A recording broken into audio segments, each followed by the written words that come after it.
मुख्यमंत्री देवेंद्र फडणवीस यांनी स्वित्झर्लंडच्या दावोस येथे वर्ल्ड इकॉनॉमिक फोरममध्ये राज्यासाठी गुंतवणुकीचा मोठा खजिना मिळवला।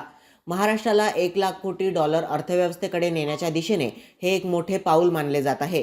दावोसमध्ये मुख्यमंत्री फडणवीस यांच्या नेतृत्वाखाली महाराष्ट्र सरकार, MMRDA आणि अनेक आंतरराष्ट्रीय कंपन्यांमध्ये महत्त्वाचे सामंजस्य करार म्हणजेच MOU करण्यात आले। या परिषदेसाठी मुख्यमंत्री फडणवीस यांच्यासोबत उद्योगमंत्री डॉक्टर उदय सामंत आणि वरिष्ठ प्रशासकीय अधिकारीही उपस्थित होते। या करारांमुळे महाराष्ट्रात उद्योग, पायाभूत सुविधा, रिअल इस्टेट, लॉजिस्टिक, ऊर्जा आणि स्मार्ट सिटी क्षेत्रात अब्जावधी डॉलर्सची गुंतवणूक येणार असल्याचं सांगितलं जात आहे। सर्वात आधी सुमितोमो रिॲलिटी अँड डेव्हलपमेंट यांच्याकडून 8 अब्ज डॉलर्सची गुंतवणूक आणि जवळपास 80,000 रोजगार निर्माण होण्याची शक्यता आहे। त्यानंतर के राहेजा कॉर्प यांनी 10 अब्ज डॉलर गुंतवणूक आणि 1,00,000 रोजगार देण्याचे संकेत दिले।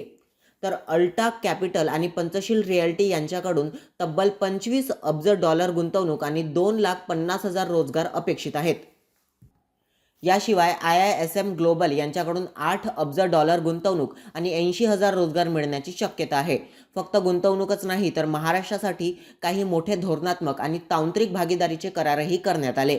विदर्भासाठी ही मोठी बातमी आहे।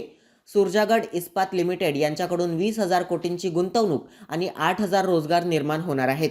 हा प्रकल्प गडचिरोली विदर्भ भागात पोलाद क्षेत्रात राबवला जाणार आहे। एकंदरीत पाहता दावोसमधील या करारांमुळे महाराष्ट्राच्या औद्योगिक विकासाला मोठी चालना मिळणार आहे। गुंतवणूक वाढेल, रोजगार वाढतील आणि राज्याच्या अर्थव्यवस्थेला नवा वेग मिळेल।